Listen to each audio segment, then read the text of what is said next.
Hey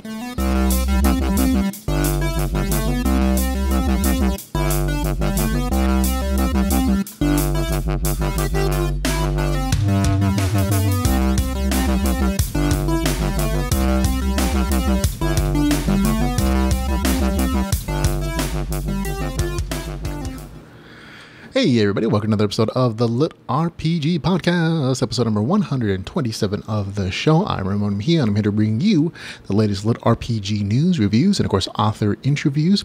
And this week I have 8 new LitRPG titles for you, including some a few missed short stories that I found delving into Amazon search results.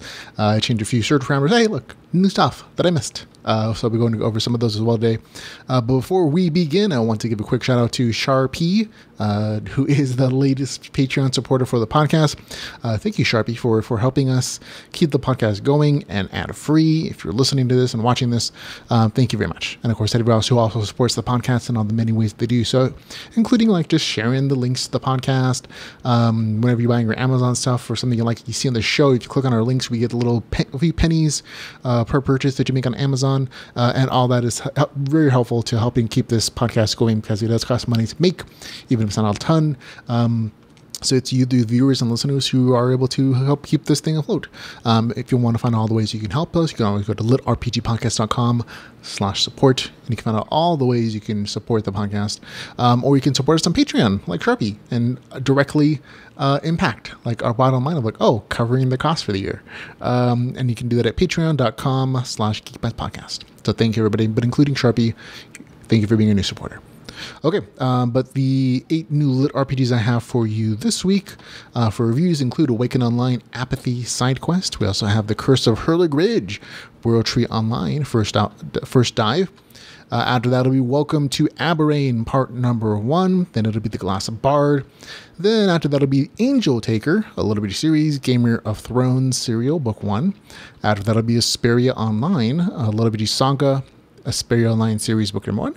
Then it's going to be Providence Online, a LitRPG Saga. And last but not least, Competitive Advantage, Nora Hazard, book number 2. So all kinds of great stuff coming up. But before we get into the actual reviews, of course, we always go to LitRPG News.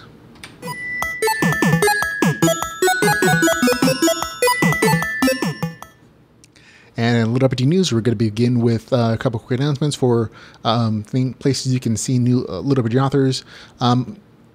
Travis Bagwell, author of the Awaken Online series. We're reviewing his novel on the show today. And also his narrator, David Stiffel, talked with audiobook reviewers recently about LitRPG and the Awaken Online series. You can see Travis Bagwell talking with the author of that particular video and audiobook podcast at audiobookreviewer.com. We'll have a link in the show notes, of course, for you to see the full, link to that particular audiobook podcast. But good things there. Everyone's very happy in that particular screenshot. So there you go. In other news, we have the author of the Amarilla series and the 10 Realms, Michael Chatfield, looking for a little bit of help from you, the listeners and readers. Essentially, Michael has been getting his LitRPG stories turned into audiobooks recently, and his newest series, The 10 Realms, which I think he's planning to release his second book relatively soon, in a couple months. But for the first book in that series, he's actually looking for a little bit of help in deciding about what narrator he's going to choose for that entire series.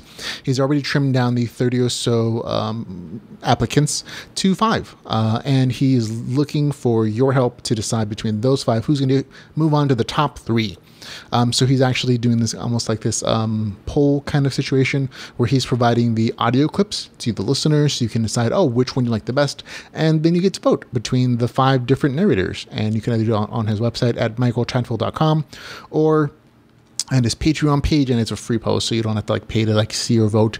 But we'll have the link in the show notes for you to look at the SoundCloud audio samples for the narration narrators, and also the links for the actual voting. So you, the listeners, you, the readers, will actually be influencing the future of Michael Chatfield's success, because you're going to be helping him decide which audiobook narrator you like the most. So go vote. Your vote matters here. Okay, in other LitRPG news, we have Alaran Kong, author of the Chaos Seed series. He's revealed the location of the 3rd annual LitRPG Gala. Now, this is something Alaran's done for the last couple of years. During DragonCon essentially on like that Saturday at some location nearby. It's just like an open gathering for LitRPG fans, LitRPG authors to meet and mingle in real life. And it's been fun. I went last year. It was a total blast. There's, talking and chatting and meeting fans, and fans coming up to you and saying, "Hey, I love your series," and other ones like, "I almost read your series," and good stuff all around. But you also get to like talk with your peers if you're like an author, and just like fans love talking to the people whose work they love. So it's fun for everybody. Lots of pictures. You can actually see a little clip of it at on our Facebook page and on YouTube page under like Dragon Con of 2017. If you want to check out some of the things that we saw there.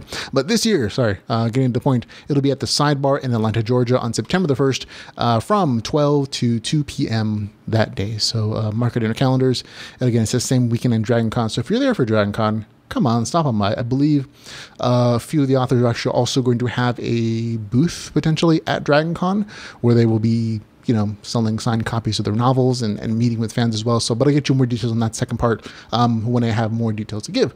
But for now, you at least know of the LitRPG Gala, which are going to be on September the 1st from 12 to 2 p.m. at the Sidebar in Atlanta, Georgia. So hopefully we'll see you there. I plan to be there. So hopefully I'll be able to see you there, guys. Okay, and another little bit of news. Alarm Kong, again, he did a live stream recently. He actually also did a live stream on Amazon in addition to Facebook. So that's a new thing he's trying out. But he announced that he was nominated for a Dragon Award for Best Fantasy. So that's a completely fan-driven award system where fans nominate their favorite authors, but they also vote for them. And Aileron made it to the voting stage, basically. So if you like Aileron's work, if you want to see him win an award, based again solely on fan support, you can go to the DragonCon.org page and sign up for the voting system, and you can vote for who you want to. It's honestly kind of a slightly complicated system. You have to actually register to vote with them. You essentially give them your email and your name, and then they'll send you a ballot, and you can vote for one nominee per category. Now I want to be clear. You can only vote for one person per category. If you vote, if your author has been nominated in multiple categories, you can vote for them in each one of those categories. That's fine, but one person per category. If you vote for more than one person in a category, your vote is invalid. If the entire ballot is invalid, it's just one of the rules for this particular thing. So just be aware of that. I will link on the show notes so you can sign up to vote. And when they send you your ballot by email, you can vote for Aileron, or you can vote for anybody you want to, of course, in any of the categories that are there. So there you go. Now, the last story is an update of something I talked about a couple weeks ago. A couple weeks ago, I reported that Michael Scott Earl got suspended from Amazon, and all of his ebooks were taken down from that platform. Since then, there have been several new developments. I didn't talk about last week because it just happened to occur right after I already recorded and posted the show, so I just kind of missed that opportunity to talk about it then. So I'm talking about this week, and I'm just going to give you a quick rundown of the things that happened since then. On July the 26th of 2018, Michael Scott Earl shared a letter from Amazon, an email, I should say, telling him that they were permanently closing his author account and that he would not be allowed to make a new one to continue to sell his work on that platform. No reason was given in the brief email from Amazon as to why the account was terminated, which is, I guess, one of the more frustrating aspects of this entire situation. Is that Amazon seems very arbitrary. They're not doing a good job of communicating what was occurring to the author or to the public, or in any cases. Oddly enough, though, some of his audiobook actually shipped on Amazon, so just his ebooks seem to have been taken down at the moment. Now, Michael Scott Earl fans, they kind of went crazy. They heard about this and they immediately started to email and call Amazon author support, or customer support, say, in demanding to know why their favorite author was being banned from the platform. And some of the responses from Amazon were very interesting, I'll say. Like these fans posted the responses, like screenshots or whatever. So these are first-hand accounts from their point of view, of course. But some of them varied from "Oh, we're sorry you're upset. Here's 5 credits for your next ebook purchase." And that's Amazon's customer service responding. Another response was "I don't know why this is occurring. I'll send this up the chain and get back to you." Another one is it's a quality assurance issue. And so I'm sure this is just temporary. It'll be back soon. By far, though, the absolute weirdest response was, the author chose to remove his works from the platform voluntarily, and that's the reason you don't see them on our platform anymore, which is absolutely not true. I can assure you, Michael Scott Earl would love to have his books on Amazon. That's how he pays his bills. But those are just some of the responses from Amazon, responding to customer Amazon Michael Scott Earl like fan concerns and complaints. Now, on July the 27th, which is the very next day, in a last-ditch effort, Michael Scott Earl actually sent an email asking if there was absolute any way he could appeal the ban. And surprisingly, to everybody, including Michael Scott Earl, I think, the response was, yeah, well, yes. There's actually a yes. They would review it, and they actually reinstated his access to his author publishing account. Now, none of his ebooks were available still. His author page simply existed now. And prior to that, his entire access to the entire Amazon ecosystem, as far as an author goes, disappeared for him. And now, so as of now, he does have access to his author account and his author publishing platform for Amazon. But he's not publishing still. All of his ebooks are still not available there. And as of this recording of this particular podcast, there aren't any further updates. All this happened last week, basically. So as of now, Michael Scott Earl's ebooks are still not available on Amazon, and it's unsure whether Amazon is going to allow him to publish again or publish through like another publisher. So it's not under his name. There's a bunch of different options that the people are floated around him, including like just banning Amazon entirely and just posting other places like Apple's iBooks, Barnes & Noble's, Google Play, and Kobo. And some of Michael Scott Earl's titles are actually there already because not everything was an Amazon exclusive under the Kindle program. So if you go search on those platforms now, you're going to see some of Michael Scott Earl's stuff there, but not all of his stuff, and certainly not his more recent stuff. And fans are clamoring on a daily basis to kind of get their Michael Scott Earl fix. And so it's really nice to see he has such a nice support platform. Now, I had a chance to talk to Michael Scott Earl today and just see if there's any new updates so I can make sure this was as up-to-date as possible of a story. And he said that he does plan to continue writing and publishing regardless what Amazon decides. He hopes to go back on Amazon, whether it's through his own name or through some other means. But it's not something that's in his control directly, unfortunately. And he's kind of just waiting on to see what Amazon says. And they've been super unhelpful, apparently. Like he writes them on a daily basis for the last week, trying to get some kind of response. And they're just not telling him why he was banned in the first place. And they're not telling him what his options are as far as like publishing on their platform anymore. Like they're definitely saying you can't publish directly. But they're not giving him any other option. And so it's kind of a confusing time for him. And again, we talked for a good long time about like other options of publishing, which includes, again, those other platforms. But, we also discussed like him starting a Patreon, and he actually plans to do a Patreon so the readers can support him directly there. So not something he's set up yet though. So it's nothing I unfortunately can share with you, but it's something he does plan to do in the future. But as of today, he's kind of in limbo, unfortunately. And so he's really just waiting on any kind of work from Amazon before he decides what he's going to be doing in the future. And it's a very tough situation for a lot of them. And my heart really goes out to him because it's kind of, again, it's happened in a lot of genres, to a lot of LitRPG authors specifically as well. And so we can all kind of empathize with like the arbitrary feeling of like, why is this happening to me? What did I do wrong? And not getting any response, or just like form letters saying, oh, you violated terms of service for some reason. We're not going to tell you why.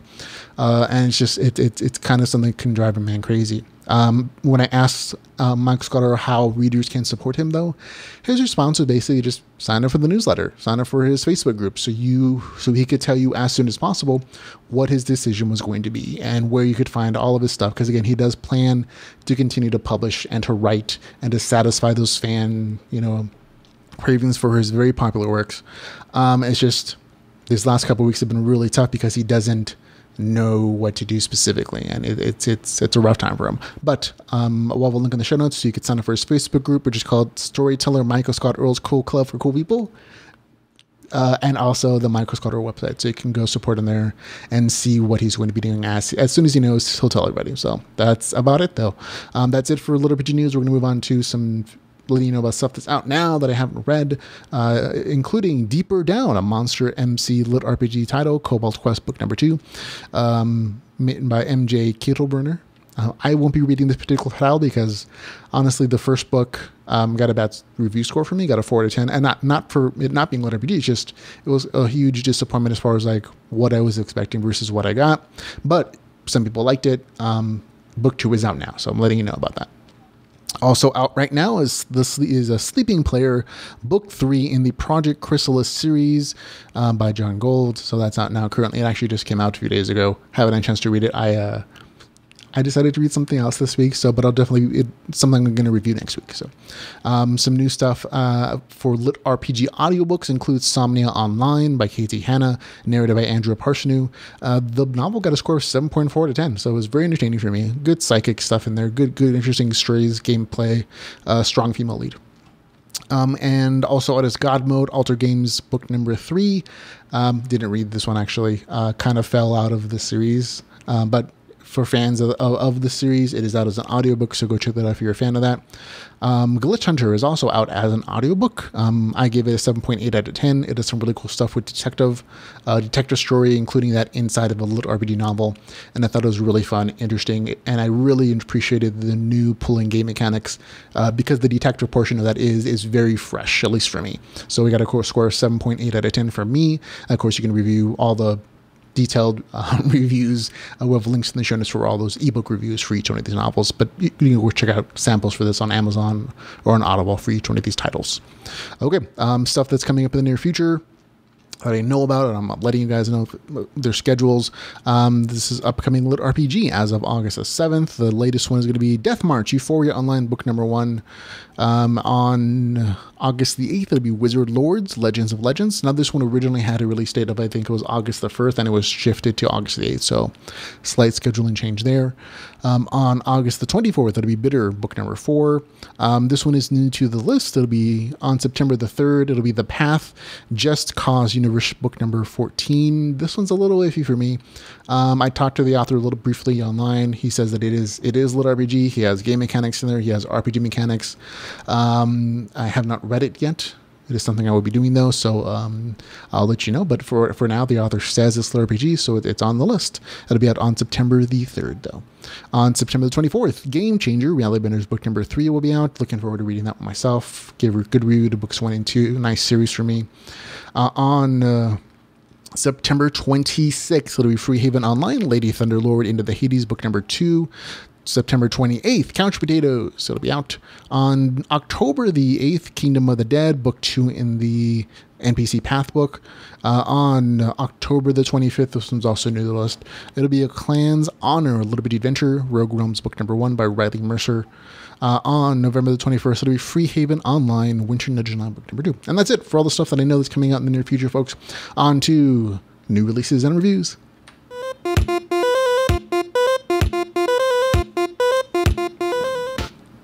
And in new releases and reviews, folks, we're going to begin with Awaken Online Apathy. This is a side quest in the main series. So it is 276 pages, $3.99. It is available on Kindle Unlimited.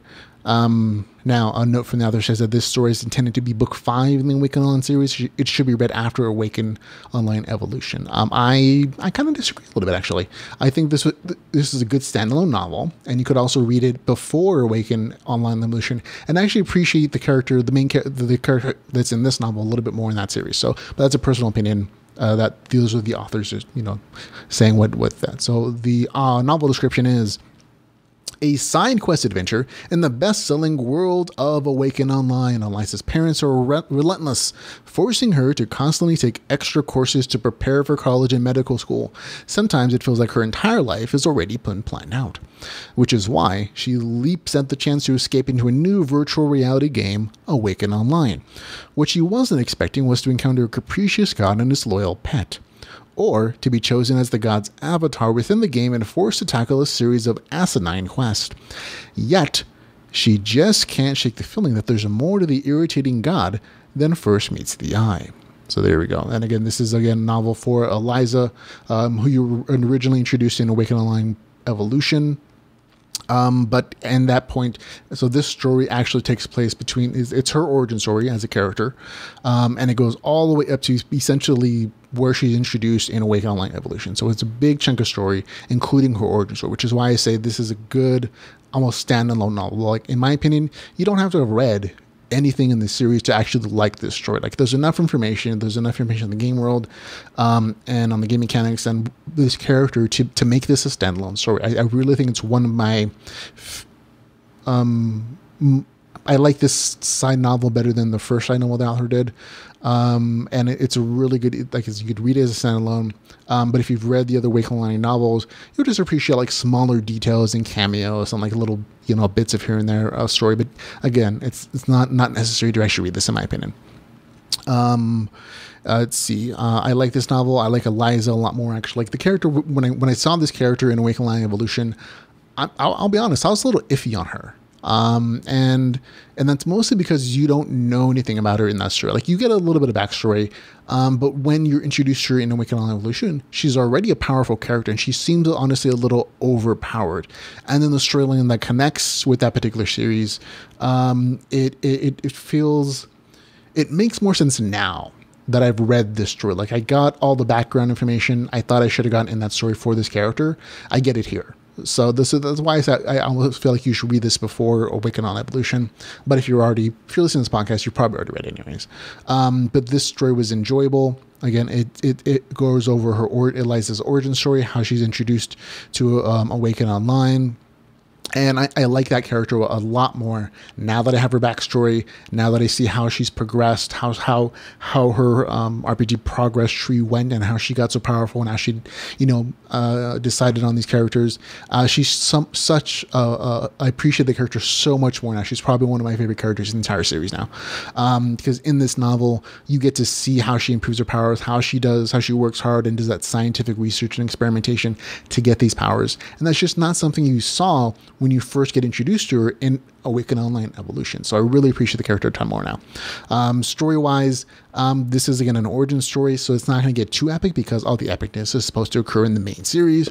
But you get some good slice of life adventuring, you get some good crafting, you get some good entertaining stories, and as per the author's usual style, like, the best and most exciting part of the story happens in the last 15-20% of the novel. So there's a lot of good stuff in here.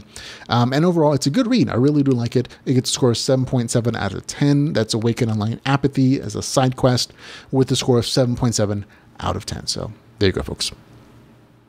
Okay, next one is, I just realized I forgot to press the button here. So it's going to be The Curse of Hurlig Ridge.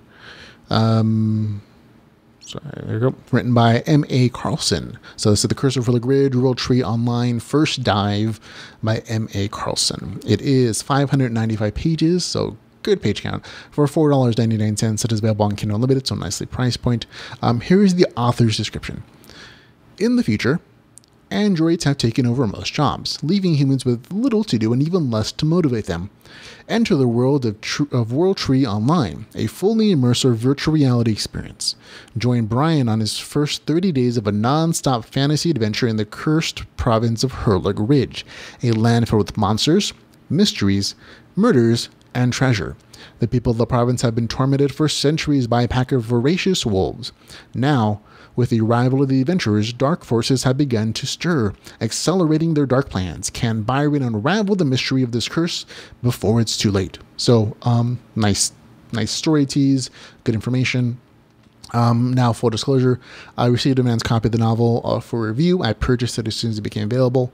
Now, the first 35% of this novel was honestly kind of impressive to me. And that's mostly because I know that the author, this is the first full novel that he's felt comfortable publishing. I chatted with the author a little bit when he offered a free review copy.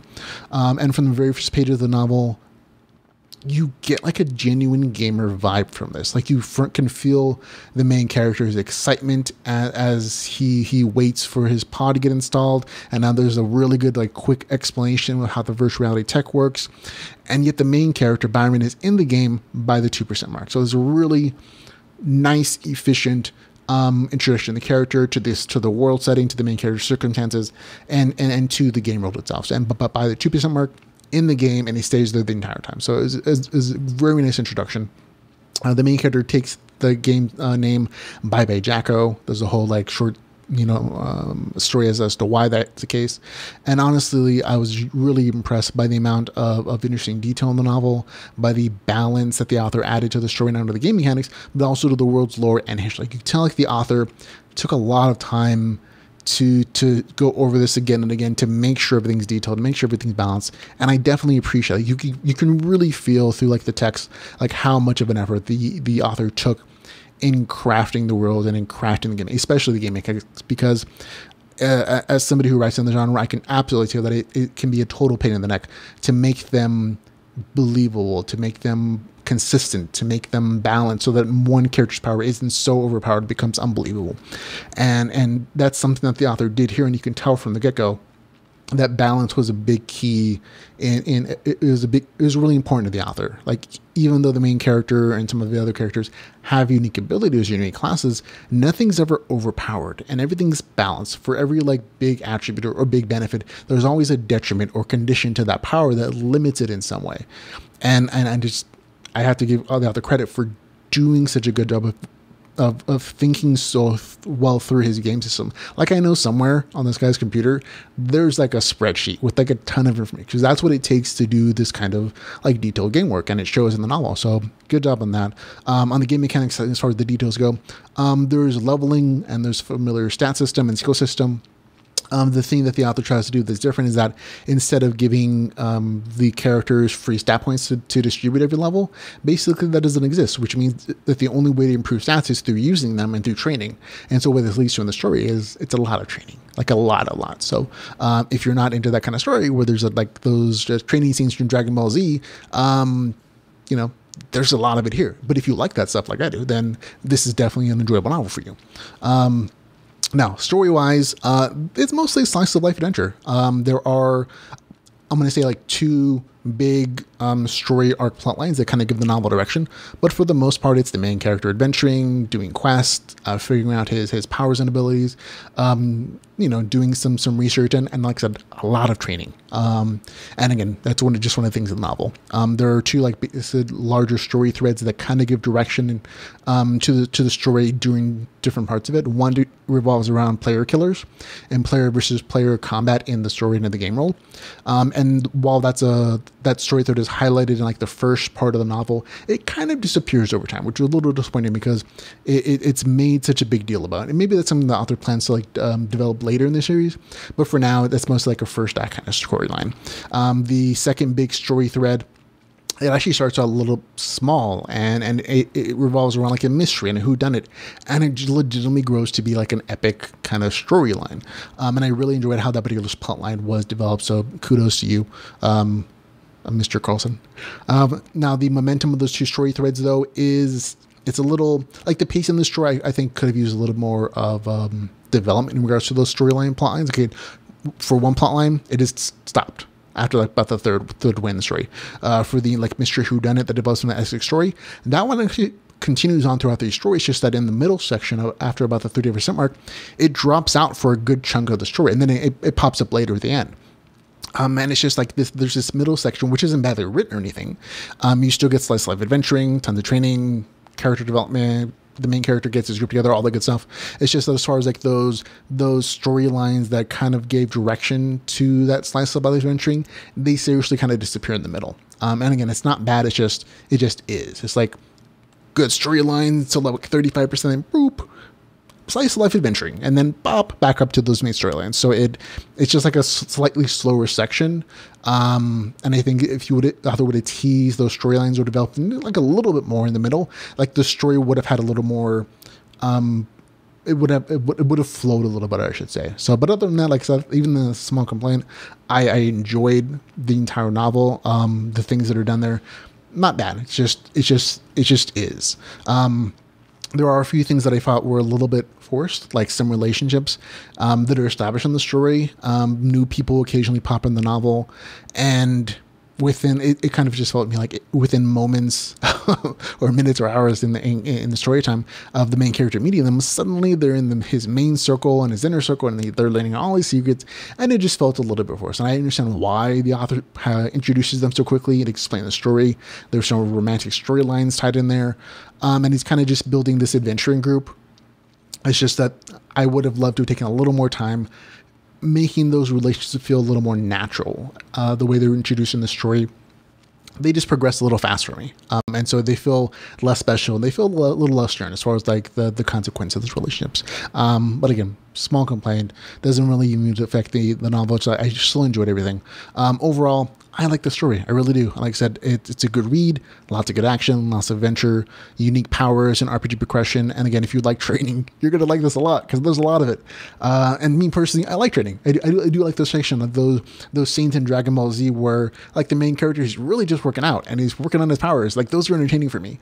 And there's a lot of like those kind of scenes where the main characters focus on learning new skills, learning new powers, and building up his repertoire and like improving stats. Him and the other group members.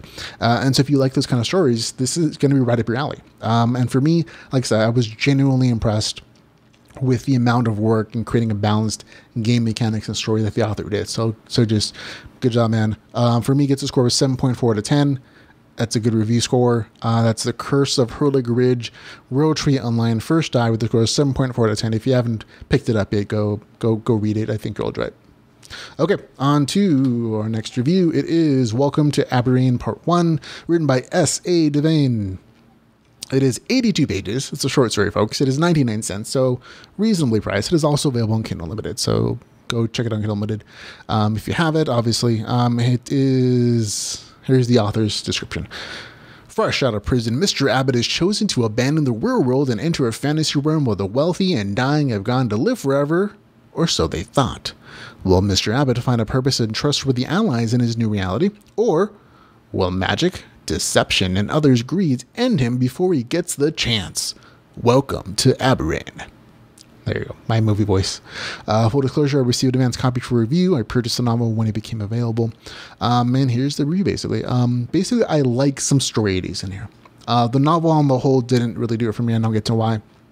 But there are some very interesting concepts introduced into the story that I thought were really cool. The big bad villain in the story is super interesting, and I like that the game world allowed for people to be evil. I think that's one of the things that I really liked about the story the most is that the main character isn't coddled. He's literally just dropped in the story, and I'll be honest, the introduction to that section of like the real world stuff that's set up before the game world stuff, super annoying. There are a few just like loose story threads that I feel like they're thrown in there, but like once he's in the game world, things get interesting. And I think, like I said, the opportunity for people to just be total jerks and totally manipulate and take advantage of people makes for a potentially very interesting story, because there's no game mechanics that says you can't be evil and you can't take advantage of people within the story. You know what I mean? And so that's what happens to the main character. Like there's a whole situation where, oh, no spoiler for you if you're going to read it. But I thought it was really cool. And I thought it was a really interesting way to kind of force the main character to progress really quickly.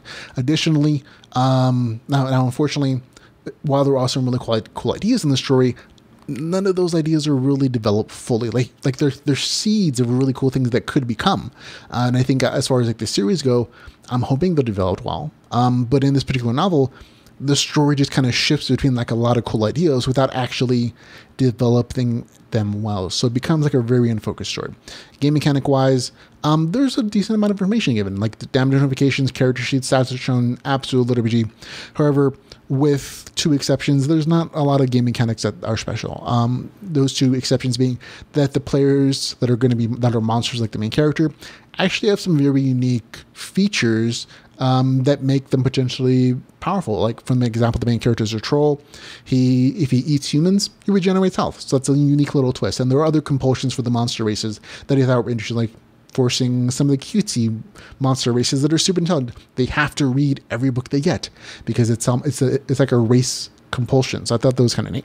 Exception number 2, the stats in the game that are described, they're more like qualifiers sometimes. Like there are a lot of qualifiers for the stats. Like for example, unless you have an intelligence of 5, you can't speak. If you don't have intelligence of like, I think a perception of 5, you can't read, you can't see like even the potential of traps. So like a lot of little qualifiers like that. Otherwise they act like normal stats do. Increase your strength, do more damage, increase your intelligence, get more mana, etc. etc. Story wise, again, the story is kind of just unfocused, and that's unfortunate. It starts out as a kind of trapped in the game novel with a twist, then becomes a dungeon dive, then moves into world exploration, and again, it doesn't ever stay focused on any one thing long enough to really develop a story or even resolve some of the conflicts in the track. And I think that's the thing that really dragged it down the most for me, is that there's some very interesting conflicts set up here, and they're just not resolved. And I don't mean like fight conflicts. I mean, there were fights in the novel and they're decent. It's just that some of like the big troubles in the story, some of the things that are introduced, like, this is the thing that's going to define the character. If he can overcome it, there's just not a resolution by the end of the story. And I think it's something that the author maybe plans to resolve in other novels. Like this is, I'm assuming it's going to be a serial story of short stories. And it's just not resolved here. So it's, the end of the novel feels very unsatisfying to me. And it's, I know as a short story, there are limitations into which amount of content the author can put into a short story format, but it just wasn't as satisfying because those conflicts that are introduced in this novel just aren't resolved. And so it's unfortunate. Like I said, I'll likely read book 2 in the series just to see if it develops better, but book 1 just didn't do it for me. There are good ideas. They're just not developed, and nothing else in the novel really pushed it forward into like. So for me, again, it's not a boring story. It gets a score of 6 out of 10. It just wasn't good. So it gets 6 out of 10 for Welcome to Abarrane, part number 1, with a score of 6 out of 10. So there you go. Okay, next is going to be The Glass Bard, written by Daryl DeSell Reiser. This one is 44 pages, another short story. The price is a little off. It's a $2.99 for 44 pages. I know. It is available on Kindle Unlimited, though. So here's the author's description. The last thing Jack Daw remembers is falling asleep at his desk. When he awakens, he is trapped in the procedurally generated open world of a computer role-playing game. Befriended by the beautiful runaway slave girl Sai, Jack must use his ability scores, the luck of the dice, and his knowledge of every video game trope and exploit he's ever encountered to beat the game. If only he hadn't rolled a bard. Okay, so some of that isn't actually explored in this novel, but most of it is. Price-wise, super expensive. Like it's not. Don't buy this for $3 basically for 44 pages. It's a decent Kindle Unlimited read. So if you have the money there, if you have the Kindle program, go check it out. This is a short story that was published in 2017. I actually found it through Ray and the LitRPG audiobook podcast, which is another podcast we just started doing. He did the audiobook review in this, which means like, wait, somebody made an audiobook on a 44-page short story. But Ray reviewed it, and so I decided to check it out because it doesn't say LitRPG in the title. It doesn't say it in the description anymore, which was why I never saw it. For me, again, it's overpriced, but it's a good Kindle Unlimited read. It starts out a little esoteric, but quickly shifts to an introduction to the RPG game world. There's good action. There are good gamer jokes, actually, and there's a good banter with the tutorial artificial intelligence. Most of the story is again very slice of life, but it's still entertaining. The RPG mechanics are somewhere between like an MMO and tabletop RPG as far as how they're explained, but they're detailed. It just takes a little while to get to them. You see more of the game mechanics towards the end of the story. Overall, it's a cute short story. It really is. The end was entertaining, which is all I kind of asked for from a short story, that it be entertaining and that it be LitRPG if it's gonna be LitRPG. For me, it gets a score of 7.2 out of 10. It's a good read. Like I said, if you have Kindle Unlimited and you want to kill like 30 minutes or 20 minutes, whatever, this is gonna do it for you. So it's just price wise as far as a full purchase, no, please don't. It's way expensive. And that's it. Good review. 7.2 out of 10 for The Glass Bard. Okay, on to Gamer of Thrones, AngelTaker. So it's actually called AngelTaker, a LitRPG series, Gamer of Thrones serial book number 1 by Grim Martin. It is 68 pages, 99 cents though. It is also available on Kindle Unlimited. Here's the author's description. In the angel realm, everyone dies. Not me though, not today. The virtual world of Angel Realm is a global phenomenon, a way to escape the drudgery of the real world. Everyone is given one free play token at birth, their shot at glory, and riches. I'm Harvey Nobody. I entered the Angel Realm to save my town from total destruction in real life. But when Game Makers gives me an incredible power, the God Angel, the bloodthirsty AI ruler of the Angel Realm, cannot afford to let me live. Because the Angel Realm was meant to be ruled by two gods, the Angel God fears I'm the player destined to find the legendary lost Angel Throne and end her total control. Now her angels are hunting me down. In order to survive, I'm going to have to tame them and bind their powers to me, no matter what it takes. Because the price of failure is death. Real death. Now, full disclosure, that is not true. I mean, the last half of that description is absolutely not explored in this novel. It's more of a serial description for a serial that hasn't been written. The author does say very in the longer notes that he plans to write a full series. Book 2 should be sometime this month, and then book 3 and book 4 next month. But a lot of that novel description doesn't actually occur in the fish book. Okay, the novel advertises as LitRPG, and while part of the story is set in the game of some kind, there aren't actually any RPG elements in this game. There really aren't a lot of game elements either. The closest that it gets to being RPG is that XP is used as a kind of currency. So right off the bat, it gets a score of 4 out of 10 just because it says it's LitRPG, and it's not actually LitRPG.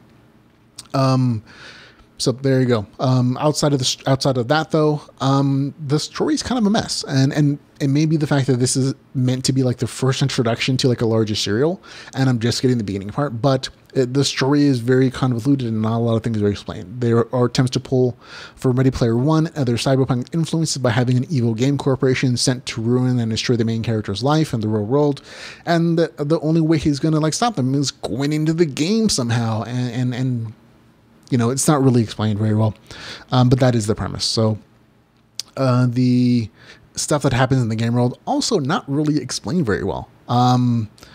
Again, it's a short story, so I get that there are constraints, but I just kept reading this, and time again, things would occur, and I'm like, that doesn't make sense. Or like, I feel like there should be more explanation as to what is happening and why this is happening, and what the mechanics are, and what the point of the story is, and like, where is this going? And none of that should really occur to me. Like the story itself was just very in focus, and I just feel like the main character was going from thing to thing to thing to thing, and there's really little to no explanation. But again, it's 68 pages, so you can't expect a lot of like description and like backstory, obviously, but that's the author's choice. Like I said, one of the great things about short stories is that you can be efficient in your writing and your explanation, and it can still really work.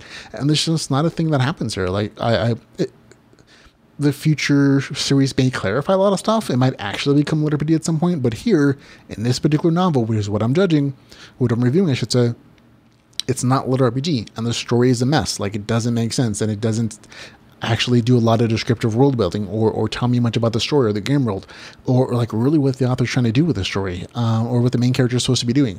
Like I said, half the stuff in that novel description doesn't occur in this particular first episode in the series, so not even that makes sense. So for me, it gets a score of 410 right off the bat just because it's not actually a LitRPG.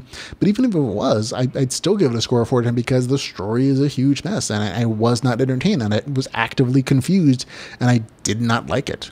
So there you go.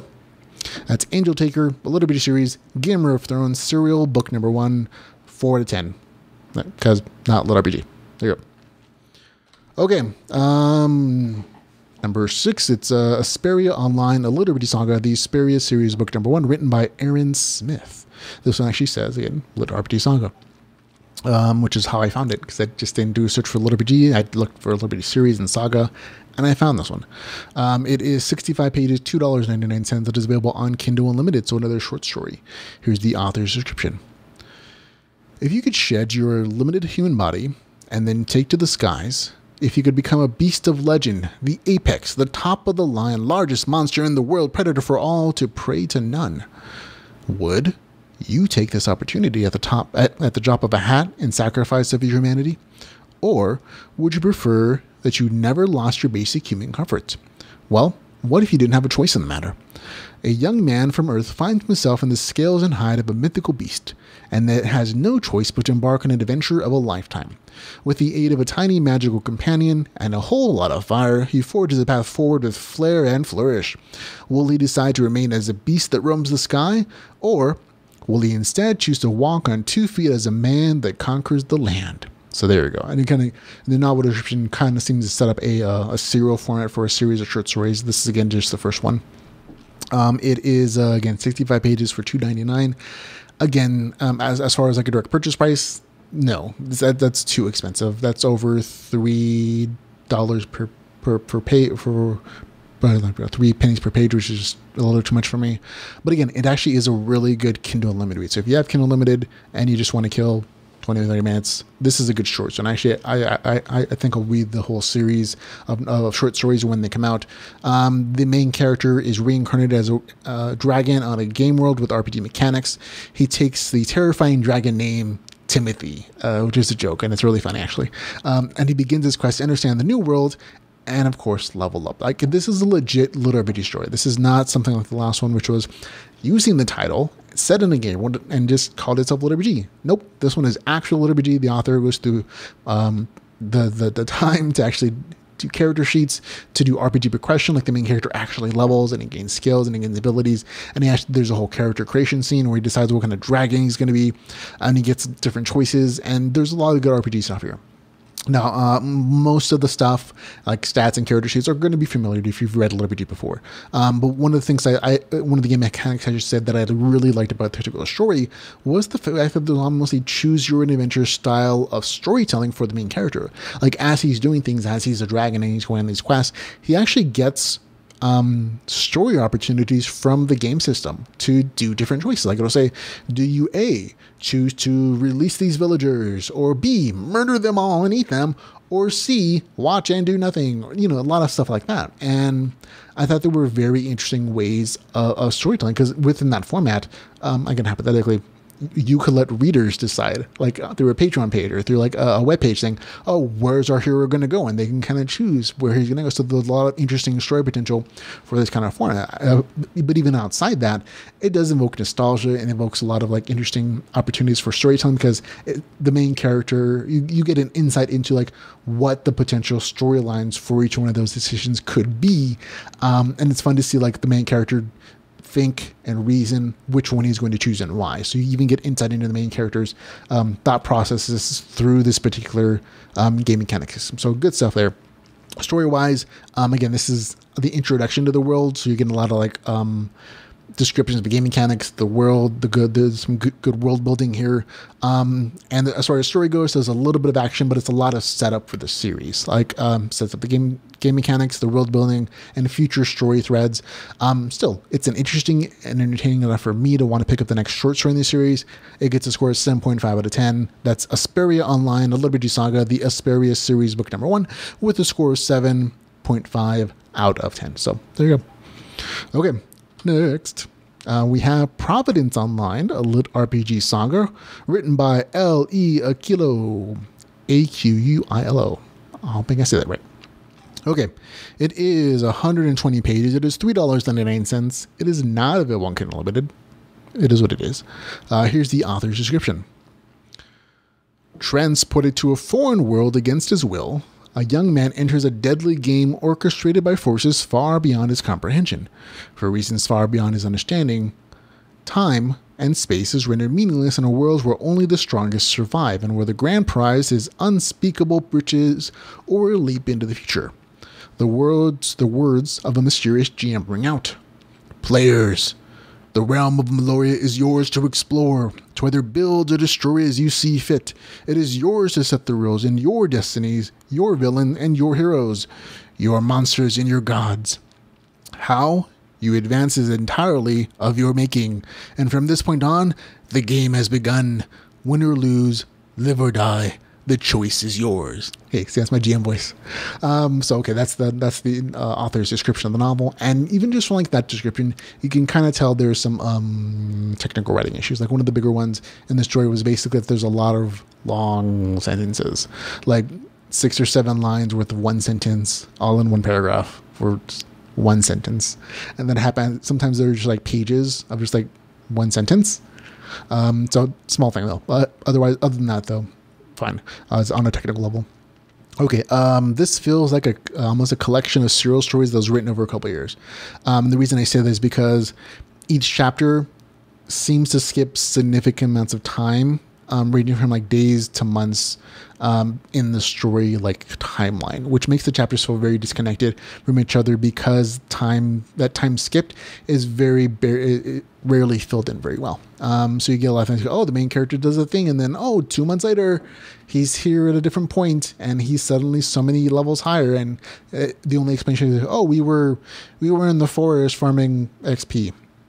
You don't get any of those details. You don't get any of the things I really love about Liberty Troopers. Like, you get to see that progress. You get to see how he became powerful. A lot of all that stuff is skipped, which is unfortunate. The RPG mechanics exist in the story. There's technically some skill progression since the main character does gain levels and skills, but again, you don't get those details. You don't get that depth in the system. There's a lot of summary. So it's technically LitRPG. But there's really no depth to the game system, which is unfortunate. Story-wise, scattered story again.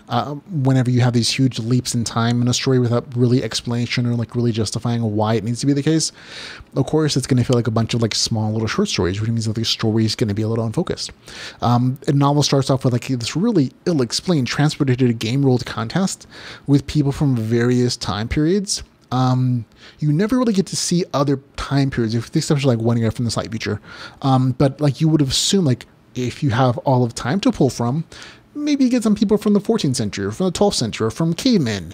None of that occurs. It's just kind of this odd premise that really isn't fleshed out very well.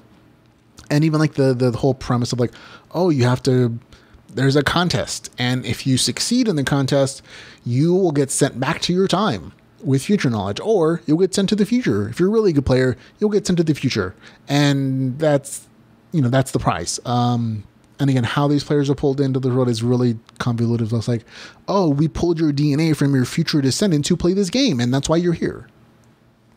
Yeah, again, not super clear. And instead, overall, the story just kind of becomes a slice of life story with the main character and his friend in various situations.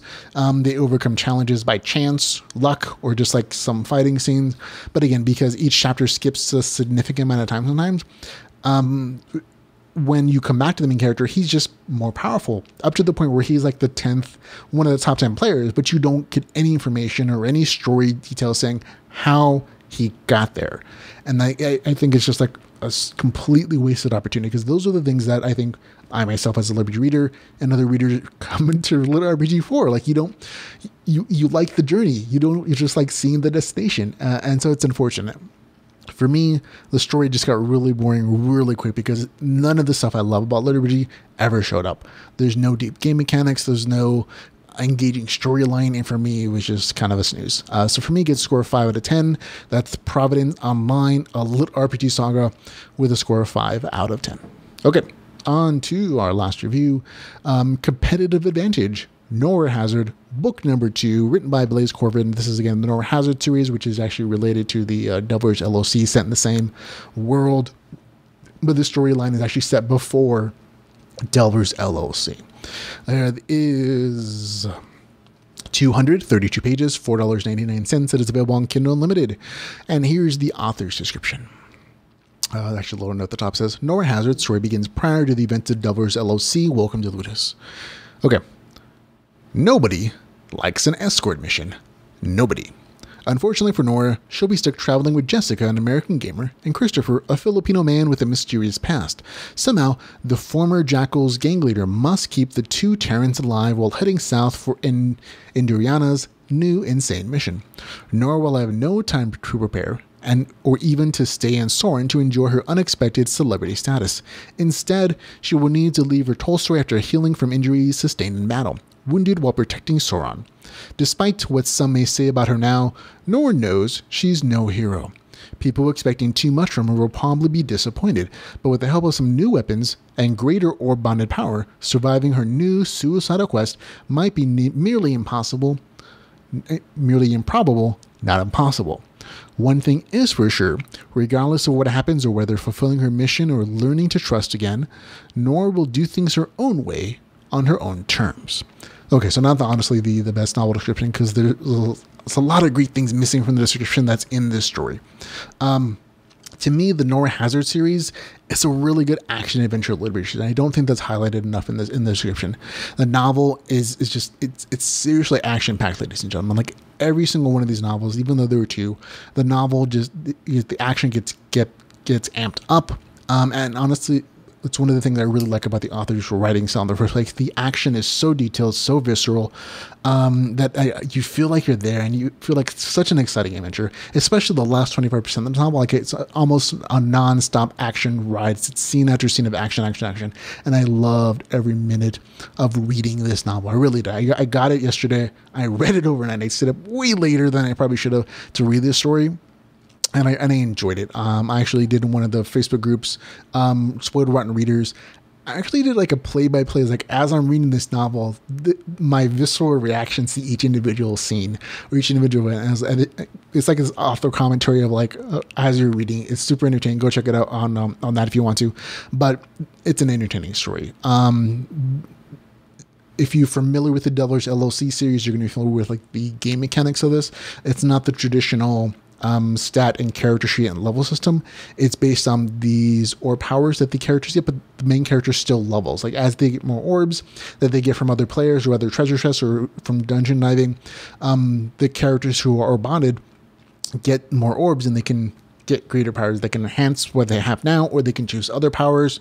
And so there still is an RPG progression system. One of my favorite powers that I saw in this particular novel was definitely an item based. It's a ring that shoots out some super awesome laser powers, and it's called Pew Pew. So every time I read this portion of the story where the main character used this ring power, and I just imagine myself in my head, the main character like pointing her finger and going pew pew, and like a laser being shooting out, like murdering people, and it was super fun. And I kept in my head like going pew pew even after I finished the scene. It's funny. You'll get it if you like it. I also like some of the world building that the author does between this series and Delvers LLC. Like you can actually tell, like Heller said it publicly, that he plans to connect this particular series to Delvers. It's just that this one's set up before that, and it's leading into like an eventual connection to the Delvers LLC series. Well, Nora is introduced at that point in time in the future. So it's interesting to see now, like the building blocks and the scaffolding that's going into place to kind of connect those two particular storylines. So interesting stuff for me, at least. However, the thing I really liked the best about this particular story over maybe book one was that there's a really good amount of like character development for Nora, the main character. She is like, I'll describe the character as like this military badass. Like she's a woman, and she has a very military soldier personality. Like soldier through the pain, go do your job. It doesn't matter if you like it or not, or if you feel guilt or pain or troubles while you're doing it. You have a job to do as a soldier, and you're going to do it because people are depending on you. And I think that almost gives this novel almost a military fiction kind of tone to it, even though it's in like a fantasy RPG world. And that's a really interesting character story for them. At the same time, though, the author develops the main character enough that you see the other side of the coin, that you see her vulnerable sides. There are these special moments, I think, in the novel where you get to see what pains her, what her hopes are, what her dreams are, and what things are going to be disappointing for her as this developing hero, and as bringing in a bunch of like tough decisions for her as a character. And even though she doesn't want to make them, she does, because that's what she has to do to move forward. And there's definitely even heartache in here for the main character that were really nice notes to balance out the action and adventure. And of course there's humor in here too, but I think for the main character's progression, I think those are some really good developmental points. And I think every time I read this author's work, his writing gets better and better and more refined and deeper, and there's good skill development here. So for me, I like that aspect of the story as well as the action for me in particular. So for me, good novel, good score, 7.7 out of 10. I had a good time with it. I recommend it to anyone who enjoys a good action story. This is definitely something you want to pick up. So Competitive Advantage, Nora Hazard, book number 2, with a score of 7.7. And that's it for the show, ladies and gentlemen. We just made it in an hour. Thanks for listening. Thanks for watching. Remember, you can follow us on Facebook, on Twitter, on YouTube, Patreon, or our webpage. We'll have a link in the show notes for all those places you can find us. And of course, a bunch of other good Facebook groups. If you want to go chat with authors, get the latest LitRPG stuff. And of course, you want to support us. You want to find out all the ways to do so at litrpgpodcast.com/support. But again, thanks for hanging out with us, ladies and gentlemen. And until we can hang out again, folks, remember to go read some LitRPG. Goodbye, everybody.